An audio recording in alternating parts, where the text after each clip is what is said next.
sigurado ako, pag aagawan ng napakaraming tao itong painting ko. Ang ganda eh, tamo. Amor Solo. So, parang bandal sa dingding yan eh. Kita mo, ang putla dito. Tapos dito kailang kulay. Tapos, kita mo, puro lapis mo dyan. Tanggalin mo yan. Dahil mong napapansin, oo na. Easy ka lang, easy ka lang.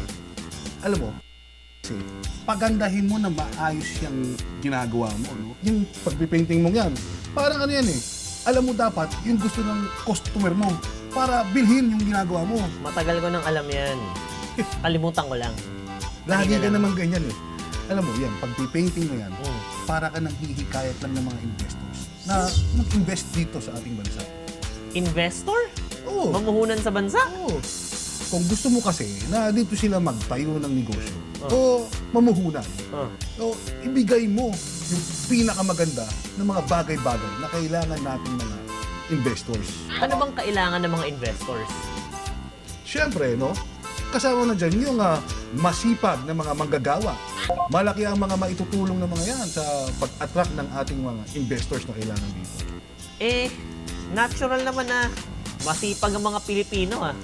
Ano pa bang gusto nila?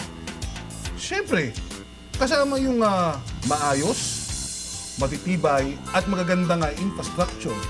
Yan, sobrang importante yung mga yan. Infrastructure, ibig mong sabihin yung mga buildings. Yes.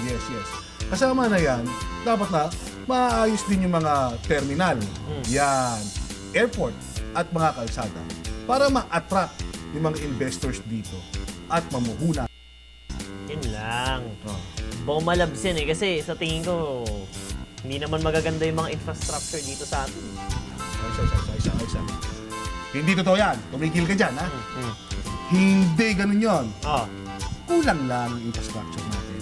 Pero, ginagawa ng gobyerno ng paraan para mabunuan yung kakulangan na yan. Ayan na naman tayo eh. Ano na naman bang paraan yan?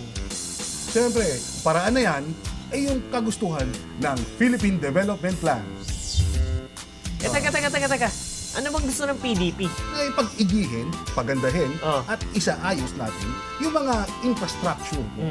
Dahil kung maaayos ito, eh mahihikayat natin yung mga investor na dito na sa bansa, no, mamuhunan. Yan. Kung magkakaganon, hindi marami tayong magkakaroon ng trabaho. At maraming kikita, syempre, pag maraming trabaho. Damang-dama ang pag-asenso. That's correct. Tama yan.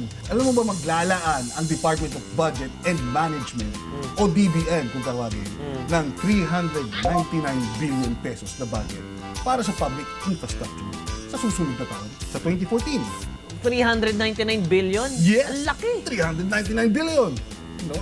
Ang laki talaga yung budget, no? Pero huwag ka mag-aalala. Kung maisaayos natin yan, at mapapaigi natin yung mga infrastrukturang sinasabi ko kanina, eh malaking pera yan, di ba? At malaking balik niyan. Paano na kung dumami yung investors natin, di ba? Yun lang? Ang laki-laki ng budget na ilalabas natin, tapos yun lang yung benepisyo? Ano yun lang? Eh, yun nga lang, ikota ka na dun eh. Eh, meron pang sabihin natin, ha? Maayos natin yung mga infrastructures natin, di ba?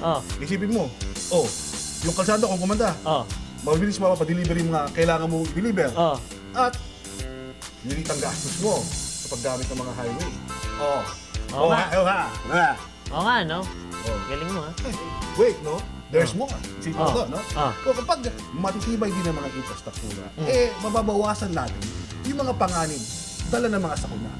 Paano naman? Eh, isipin mo, kung mahina yung mga infrastruktura, mga building, eh, kung yan, eh, hinipan lang ng signal number 1, tumba. Eh, kung malakas, eh, kahit ipo-ipo pa yan, o tsunami, masisira din yan. Pero, kapatan. May punto ka eh. Alam mo, kung magkaganon, kung matitibay ang mga public infrastructure, hindi ito madalas na masisira. May iwasan ng maya-mayang pagpapaayos, di ba? Yeah, take note. Makakatipid tayo sa maya-maya. Di ba? Yan. Di ba? Mausay eh. Oo nga, no? Pero ayos pa lahat, no? Mabuti at tinaasan yung budget para sa public infrastructure. Ayos talaga yan. Kasi yan ay plano na kasama sa Philippine Development Plan.